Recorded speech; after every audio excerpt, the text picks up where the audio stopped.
말씀 함께 읽겠습니다. 로마서 1장 1절부터 7절 말씀입니다.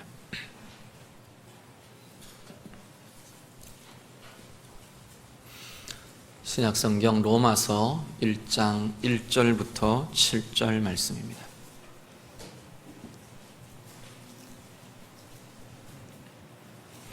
로마서 1장 1절에서 7절 말씀 다 함께 읽겠습니다. 다 같이 읽습니다. 예수 그리스도의 종 바울은 사도로 부르심을 받아 하나님의 복음을 위하여 택정함을 입었으니 이 복음은 하나님이 선지자들을 통하여 그의 아들에 관하여 성경에 미리 약속하신 것이라. 그의 아들에 관하여 말하면 육신으로는 다윗의 혈통에서 나셨고 성결의 영으로는 죽은 자들 가운데서 부활하사 능력으로 하나님의 아들로 선포되셨으니 곧 우리 주 예수 그리스도시니라. 그로 말미암아 우리가 은혜와 사도의 직분을 받아 그의 이름을 위하여 모든 이방인 중에서 믿어 순종하게 하나니 너희도 그들 중에서 예수 그리스도의 것으로 부르심을 받은 자니라. 로마에서 하나님의 사랑하심을 받고 성도로 부르심을 받은 모든 자에게 하나님 우리 아버지와 주 예수 그리스도로부터 은혜와 평강이 있기를 원하노라. 아멘. 2015년 상반기 우리 시편 말씀들을 쭉 같이 보셨습니다. 119편 말씀들 묵상하면서 말씀의 힘이 어떤 건지, 말씀을 어떻게 붙들어야 하는지, 왜 붙잡아야 하는지 그런 이야기들을 상반기 동안 쭉 이어왔습니다. 119편이 끝나고 제가 이렇게 세어보니까 한 7주 동안 우리가 말씀들을 몇 가지를 가지고 묵상을 한 것 같습니다. 그 말씀들 모두가 다 중요하고 말씀들 모두가 다 하나님의 힘을 담은 말씀들이지만 특별히 그 중에서도 정말 우리가 삶의 싸움들을 해가면서 이런 말씀들은 삶의 자리에 힘을 가지고 우리가 싸워가고 승리하는 통로가 되기를 원하는 그러한 말씀들 이렇게 7주 동안 몇 가지들 쭉 같이 좀 붙들었었습니다. 민수기 6장 우리 대제사장의 축복의 기도들 우리가 같이 붙잡고 서로를 축복하고 우리의 인생, 자신의 인생을 좀 그 말씀으로 축복하시라 말씀을 드렸고요. 시편 42편 내 영혼아 내가 어찌하여 내 속에서 불안하여 하는가. 불안과 염려들을 싸우며 하나님의 말씀들을 선포하고 붙들 말씀들을 같이 이야기했었고요. 이사야 41장 두려워하지 말라 내가 너와 함께함이라. 우리 가운데 일어나는 두려움들, 인생의 고비마다 만나는 두려움들에 대해서 시편 3편 5절에서 8절 천만인이 나를 애워싸 진친다 하여도 내가 두려워하지 않으리이다. 하나님 앞에 우리 가운데 일어나는 애워싸임과 묶임이라는 인생의 상황들 앞에서 우리가 싸워갈 말씀들, 빌립보 4장 11절 이후 내게 능력 주시는 자 안에서 내가 모든 것을 할 수 있느니라. 내 능력의 근원이 어디인지, 내가 어디서부터 어떤 능력을 가지고 어떤 싸움들을 싸워가야 할 건지, 시편 23편 인도하시는 하나님, 목자 되신 하나님, 지난주 시편 121편 우리를 지키시는 하나님, 나를 지키시고 졸지도 않으시고 주무시지도 않으며 내 우편 그늘이 되시고 지켜주시는 하나님에 대해서 쭉 말씀들을 같이 묵상했습니다. 말씀은 계속 앞에도 말씀드리지만 이해하고 끝나는 것도 아니고요. 내가 그냥 그렇구나 그냥 그러고 넘겨버리는 것이 말씀의 은혜의 능력을 체험하는 길들이 아니라고 말씀을 드렸습니다. 우리가 중요한 것은 말씀을 내 입술로 고백하고 우리의 마음에 품고 심는 것이 우리 가운데 있어야 합니다. 묵상이라는 것, 전에도 말씀드렸던 것처럼 마음에 붙들고 있는 것이 묵상의 핵심입니다. 앞에 쭉 우리가 묵상한 말씀들도 마찬가지고 이제 또 계속해서 우리는 계속 만나고 듣고 읽고 붙들고 말씀들을 그러며 평생을 사실 텐데 그 마음에 품는 말씀들, 입술로 고백하는 말씀들이 되어서 정말로 내 삶의 자리에 능력이 되고 힘이 되고 승리가 되는 말씀의 체험들이 우리 모두에게 있으시기를 우리 주님 이름으로 축복합니다. 오늘부터 로마서를 좀 묵상하려고 합니다. 로마서는 많은 사람들에게 가장 중요한 말씀들 중에 하나로 꼽아지고요. 그리고 특별히 우리가 믿는 바에 대한 것들을 사도 바울이 잘 정리해 놓은 그런 말씀이기도 합니다. 우리 로마서를 좀 같이 묵상하면서 삶의 자리에 복음의 권세, 복음의 능력들이 어떻게 우리 가운데 붙들려지게 되는 건가 체험하고 또 누리고 그렇게 붙잡는 그런 시간들이 되었으면 좋겠습니다. 로마서를 시작을 하면서 먼저 이 로마서를 기록한 배경적인 것들을 잠깐 살펴보면 사도 바울이 어떤 상황에서 이 로마서를 기록하느냐 하면 3차 전도 여행이 마무리되는 시점입니다. 3차 전도 여행이 마무리된다고 하는 건 사도행전에 쭉 이어지는 이 사도 바울의 선교의 역사들을 계속 진행하던 그 선교의 상황들을 어떻게 보면 사도행전의 마무리되는 시점이라고도 보실 수 있습니다. 이 이제 로마서를 기록한 이후에 사도 바울의 행적은 예루살렘으로 가서 붙들려서 로마 옥으로 갇히게 되고요. 거기서부터 새로운 사역의 전환이 사실은 일어납니다. 지금까지는 안디옥 교회를 중심으로 아시아 지역을 위주로 이렇게 사역을 했다면 사실 사도 바울은 로마서에서도 이야기하고 계속 언급을 하는 것처럼 이제 자기가 뭔가 이 로마 교회를 기점으로 해서 자기는 땅끝까지 나는 복음 전하기를 원한다 그렇게 말하는데 사도 바울이 말하는 땅끝은 사실은 스페인을 염두에 둔 것으로 많은 학자들이 이야기를 합니다. 그런 거 보면 이제 유럽의 서편 쪽을 향해 사도 바울이 사역을 전개하려고 하는 그러한 시점이 사실은 로마서를 기록하고 있는 그러한 상황입니다. 로마 교회는 사도 바울과 사실은 무관하게 교회가 세워졌습니다.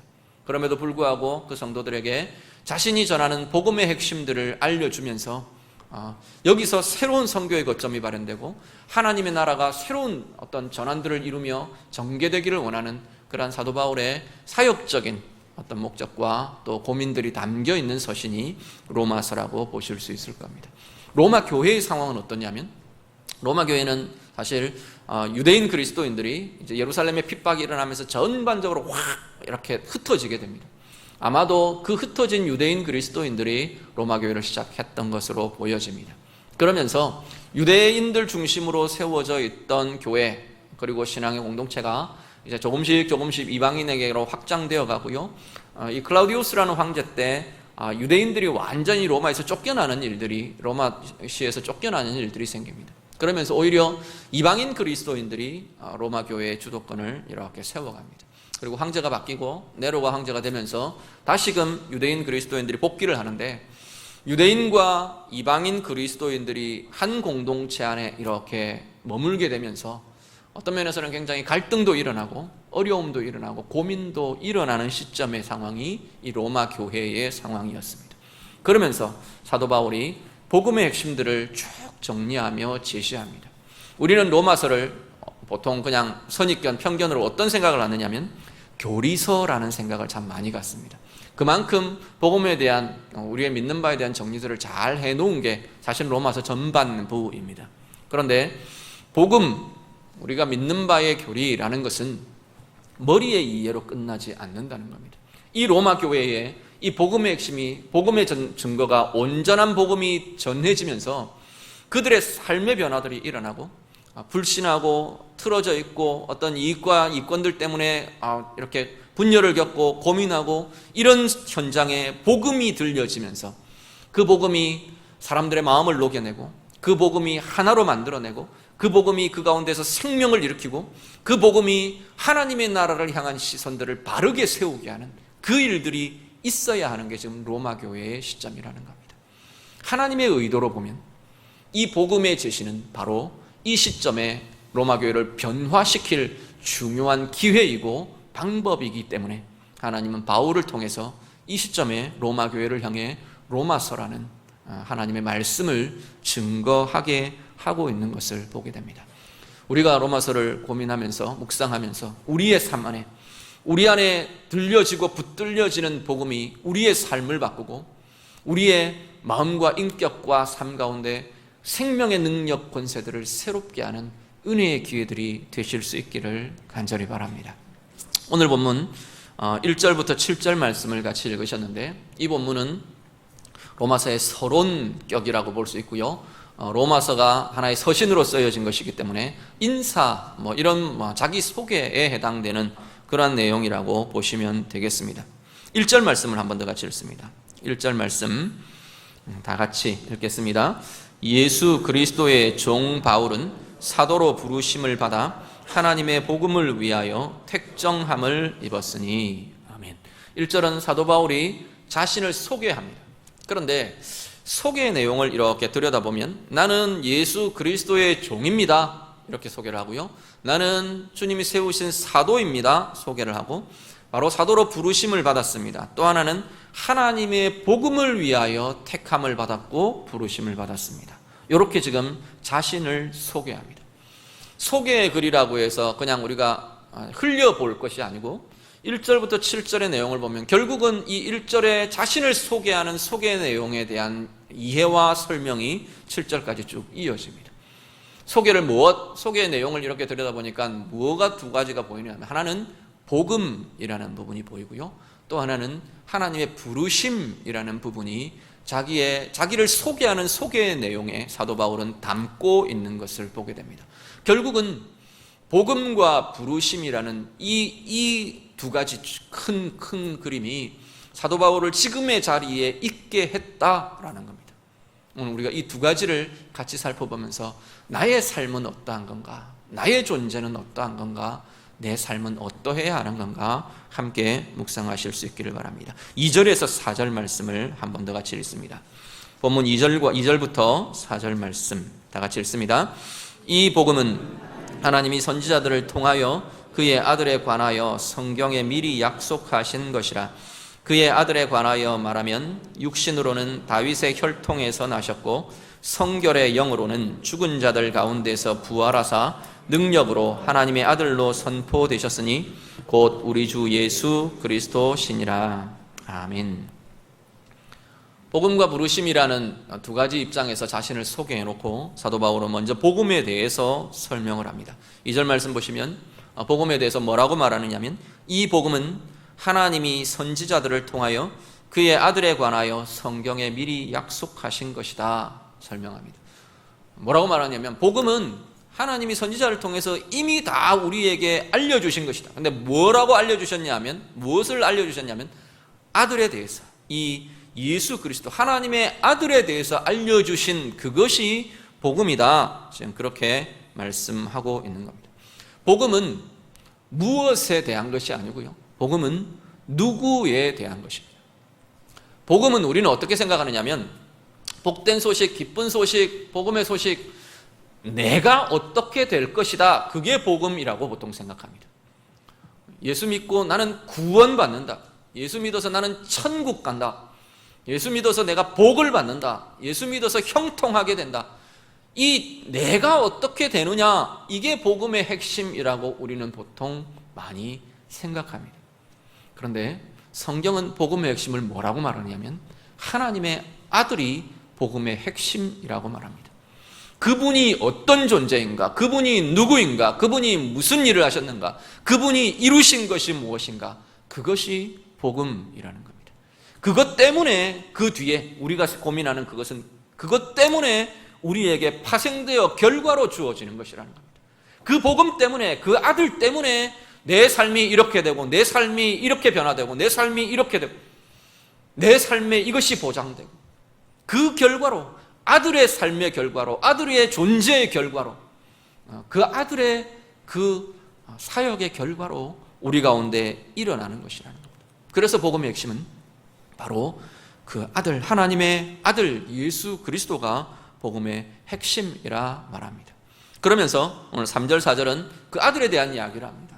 아들에 대해서 먼저는 3절의 첫 출발을 보시면 육신으로는 이렇게 표현합니다. 4절에는 성결의 영으로는 이렇게 표현합니다. 3절은 육신으로 이 땅에 오신 하나님의 아들, 그 존재와 이 육신으로 이 땅 가운데 사셨던 그 삶의 시간 동안 이루셨던 일, 그것이 복음의 내용이라는 겁니다. 역사 속에서 이루어진 사실, 그것이 복음에 담겨져 있는 중요한 한 부분입니다. 우리는 그 사실을, 이 땅에 하나님의 아들이 이 땅에 오셨고, 이 땅에서 우리의 구원과 우리의 모든 회복들을 위해 이 땅에서 살아내셨고, 사역들을 하셨고, 소외된 자들을 찾아가시고, 십자가에서 죽으심과 부활로 그 모든 생애와 사역들을 마무리하셨다. 이 땅에서의 역사적인 사실을 우리는 기억하며 돌아보며 인정하며 받아들이며 수용하는 것, 그것이 내가 복음을 믿는다라는 것에 포함된 한 내용이라는 겁니다. 우리가 복음을 믿는다라고 하는 것은 이 역사적 사실을 예 그렇습니다 하고 내가 받아들이는 것이 복음을 믿는다라는 것입니다. 그런데 이 역사적 사실에 대한 기억과 이해와 수용만으로 복음의 전부라고 말할 수 없다는 겁니다. 4절 말씀은 그것과 이어서 뭐라고 말하느냐면 성결의 영으로 된 것에 대한 이야기를 합니다. 성결의 영은 성령입니다. 성령으로 된 것에 대해서 다시 한 번 더 이야기합니다. 성령으로 된 것이 뭐냐? 예수 그리스도께서 죽음을 이기시고 승리하셨다는 겁니다. 부활하셨다는 겁니다. 예수 그리스도의 부활은 그냥 죽었다가 살아나셨네 이런 차원이 아닙니다. 죽음을 깨셨고 이기셨고 지금 이 시점에 오늘 이 상황에 살아계시며 나와 함께 하시는 분으로 계시는 것이 그리스도의 부활의 능력이고 부활의 효력이라는 겁니다. 그러면 오늘 나는 뭐냐면 이 성결의 영으로 성령으로 된 일들, 그 안에는 무엇이 이어지느냐면 바로 오늘 내가 복음을 믿는다는 것은 뭐냐면 그 살아계신 하나님의 아들, 죽음을 이기시고 다시 사신 살아계신 하나님의 아들이 오늘 내 안에 함께 계시는 것이 복음이라는 겁니다. 내 삶이 어떻게 되고 내 삶이 부요롭게 되고 내 삶이 평안을 얻고 형통함을 얻고 그건 그 다음 문제고, 복음의 핵심은 그분이 내 안에 함께 살고 계신다는 겁니다. 갈라디아서 우리 같이 봅니다. 갈라디아서 2장 20절 말씀을 같이 봅니다. 갈라디아서 2장 20절 다 같이 읽습니다. 내가 그리스도와 함께 십자가에 못 박혔나니 그런즉 이제는 내가 사는 것이 아니요 오직 내 안에 그리스도께서 사시는 것이라. 이제 내가 육체 가운데 사는 것은 나를 사랑하사 나를 위하여 자기 자신을 버리신 하나님의 아들을 믿는 믿음 안에서 사는 것이라. 아멘. 내가 예수를 믿는다, 내가 복음을 믿는다라고 하는 것은 무엇이냐? 그 핵심적인 실체는 뭐냐? 내 안에 그분이 사시는 것이라는 겁니다.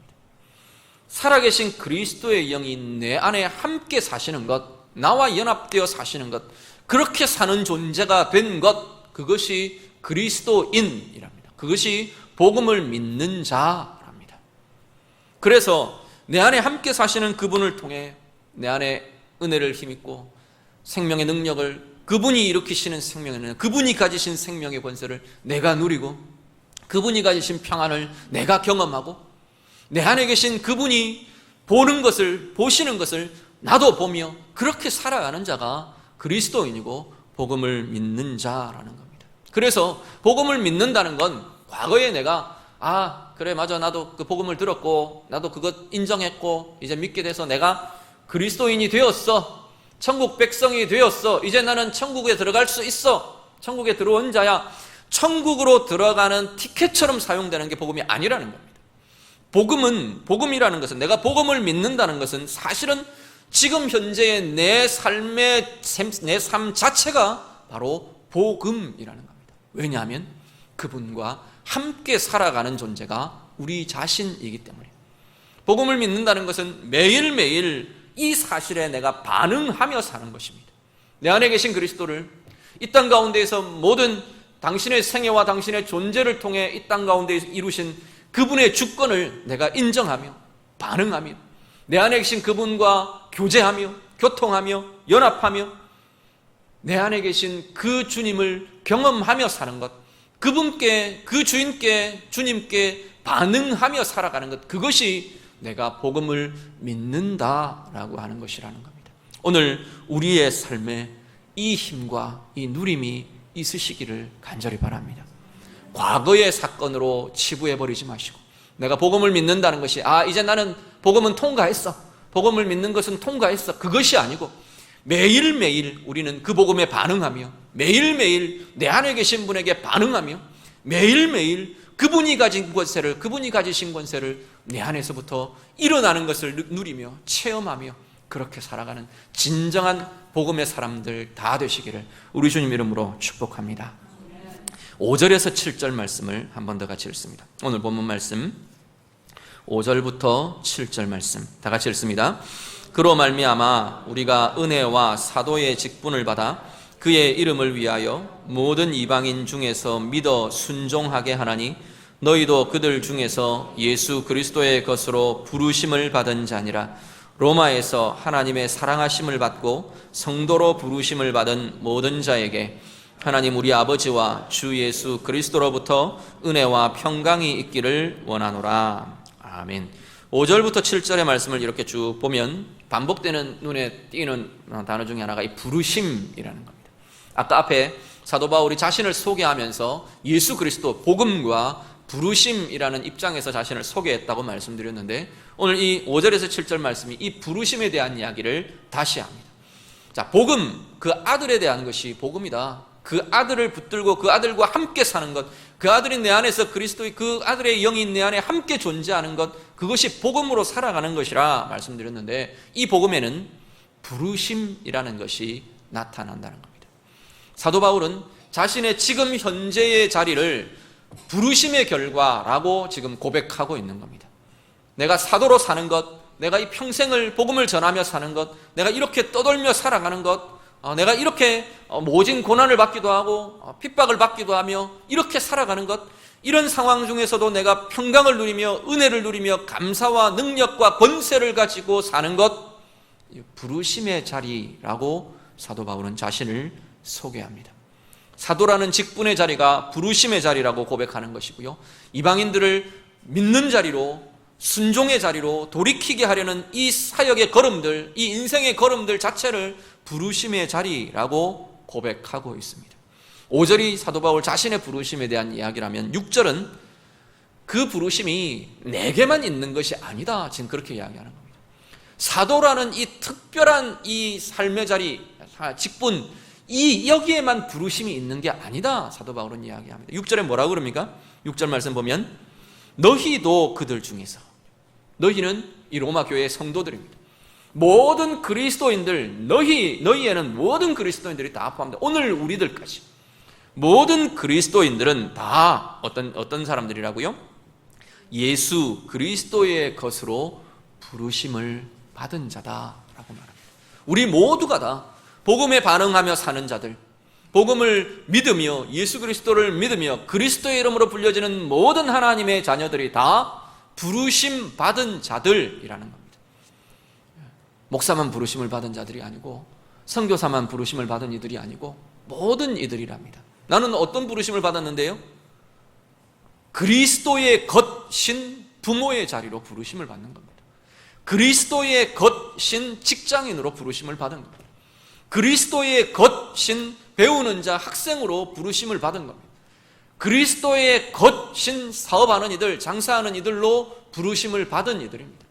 그리스도의 것인 남편으로, 그리스도의 것인 아내들로 우리는 부르심을 받았다라고 말씀하는 겁니다.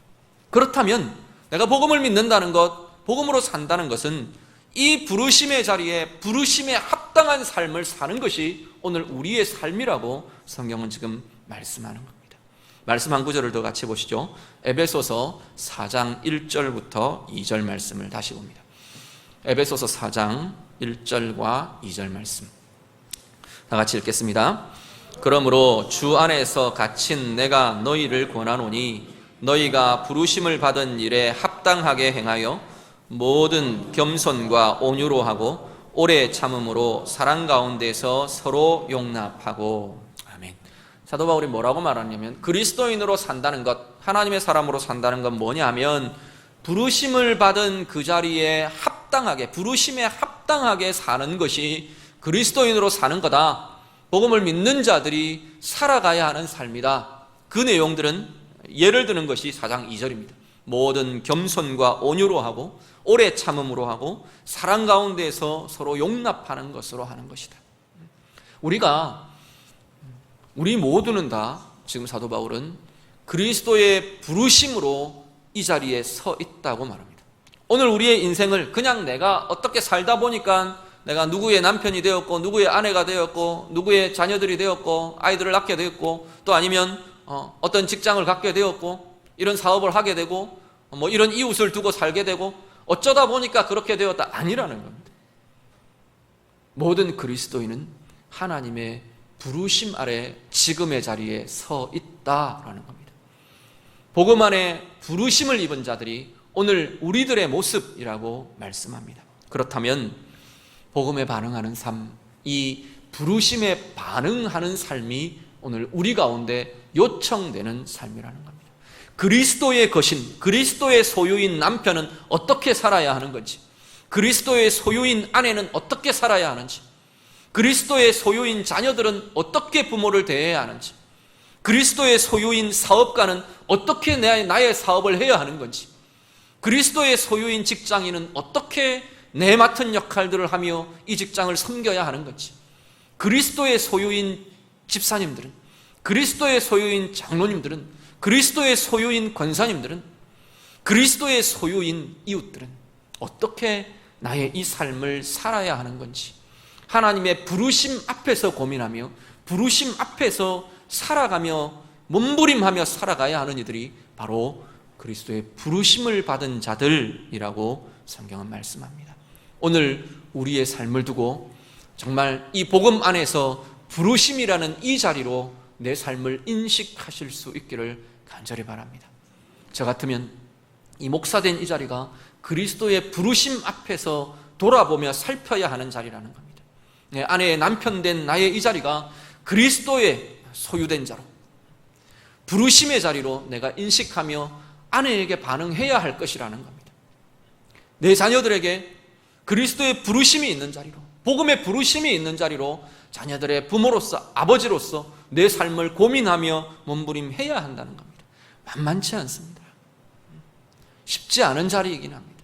그렇지만 우리의 삶의 자리가 그렇게 인식하고 그렇게 돌아보며 그리스도의 부르심 앞에서, 복음의 부르심 앞에서 우리의 삶을 정말로 아름다운 은혜로 이루어 가시는 우리 모두의 삶이 되시기를 간절히 바랍니다. 그런데 7절 말씀에 보면 이 부르심에 합당한 삶이라는 것이 나 혼자 외롭게 싸우는 싸움이 아닌 걸 다시 한 번 더 볼 수 있습니다.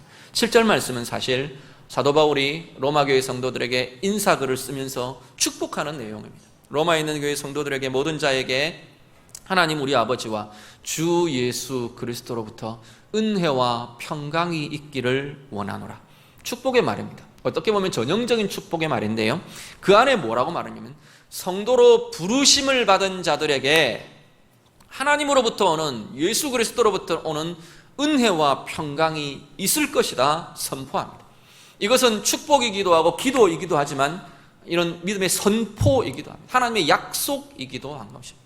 부르심을 받은 자들이 가질 소망은 뭐냐면 그 부르심에는 반드시 하나님으로부터, 예수 그리스도로부터 오는 은혜와 평강이 있다라는 겁니다.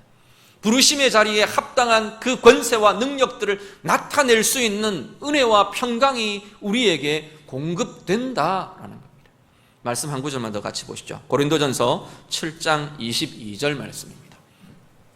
고린도전서 7장 22절 말씀 다 같이 읽습니다. 주 안에서 부름을 받은 자는 종이라도 주께 속한 자유인이요 또 그와 같이 자유인으로 있을 때에 부르심을 받은 자는 그리스도의 종이니라.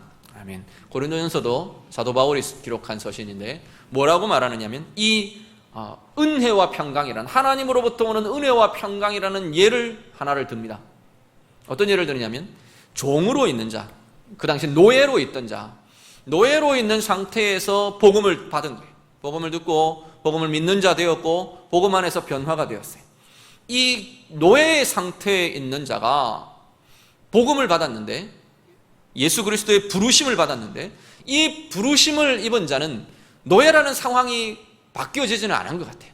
노예라는 상황은 그대로 머물러 있지만 뭐라고요? 주께 속한 자유인으로 산다 말합니다. 실제로 이 초대교회 때는 이러한 일들이 굉장히 많이 있었습니다.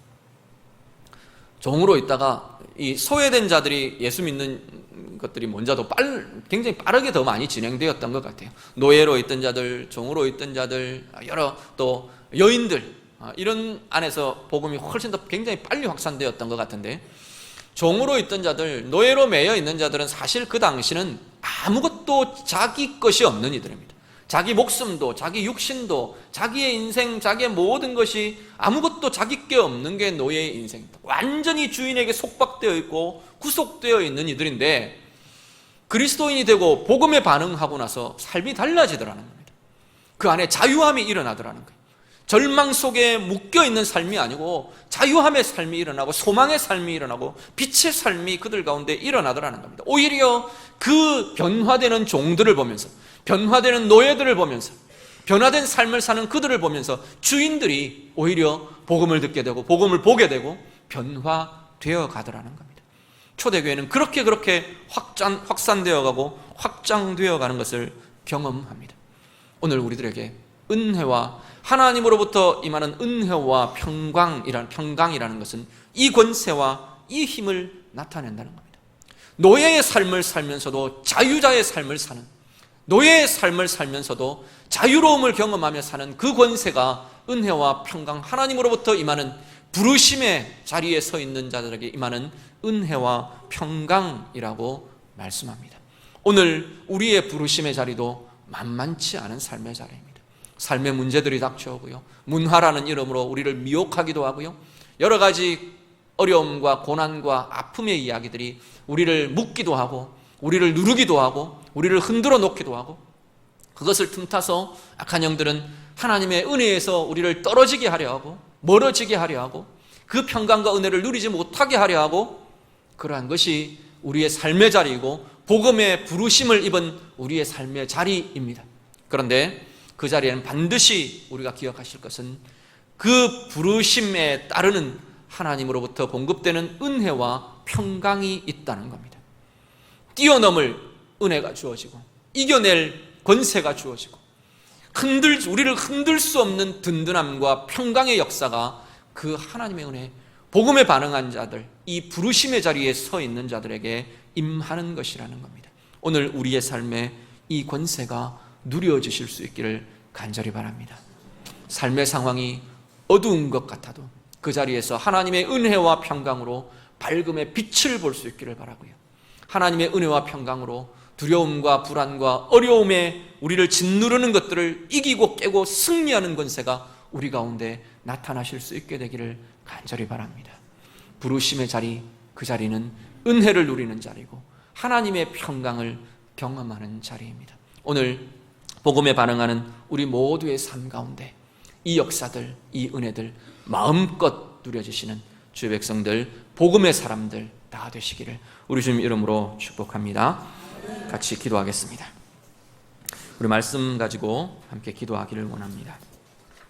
먼저 우리가 우리에게 주어진 이 복음에 대해서 다시 우리의 입술로 한번 고백하셨으면 좋겠습니다. 하나님 위에 그리스도께서 내 안에 사십니다. 이것이 나의 복음입니다. 내 안에 주의 영이 사십니다.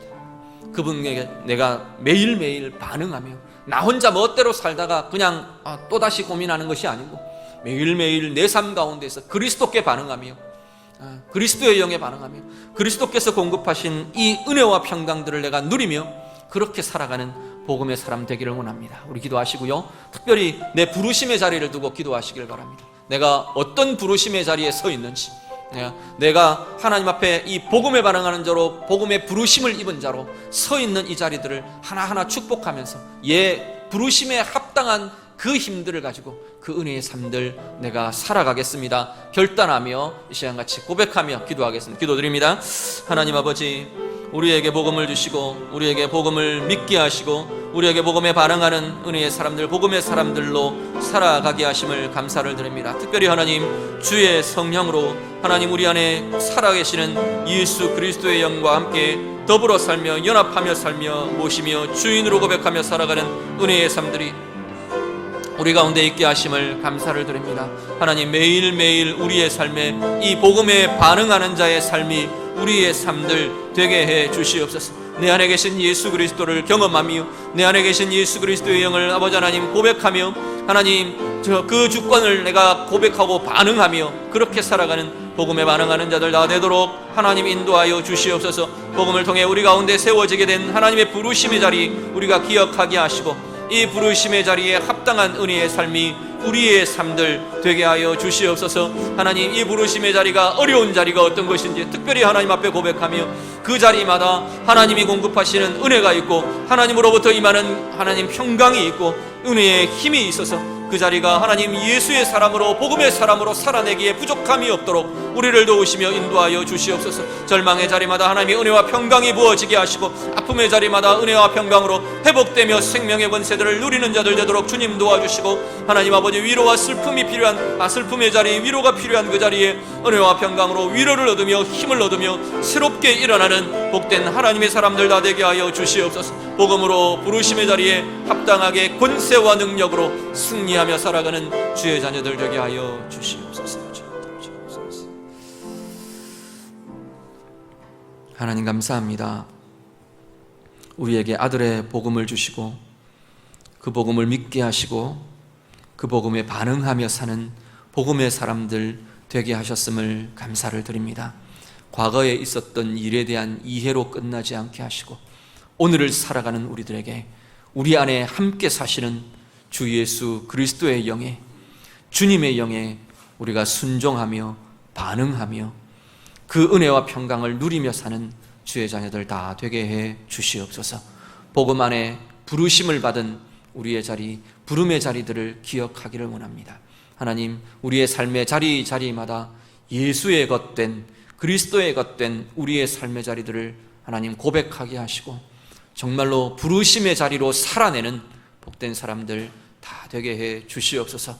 그 자리마다 부르심에 합당한 열매들이 맺어지게 하시고 하나님 주시는 은혜와 평강의 능력과 권세가 부르심의 자리마다 부어지는 주의 자녀들 다 되게 해 주시옵소서. 예수님 이름으로 기도드립니다. 아멘.